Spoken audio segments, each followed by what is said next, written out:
Today I would like to show you how you can transfer files from Sony device to Xiaomi Redmi Note 11 Pro Plus. Firstly, just open Play Store on both of them and install this free app called Send Anywhere from this developer.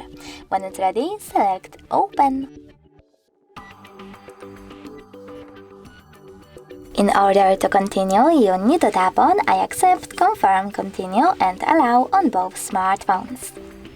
Following that, choose Receive on Xiaomi and Send on Sony. Then you need to click on all of those dots on Sony device and tap on Send. This way you will choose all of them and then transfer them.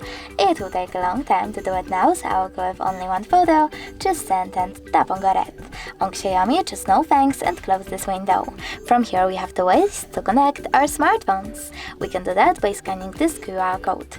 If you want to do that, you need to click on this scanning icon on Xiaomi, choose while using the app or only this time and point your camera at the code. But we can also input this key over here instead and then tap on Receive button to connect those smartphones.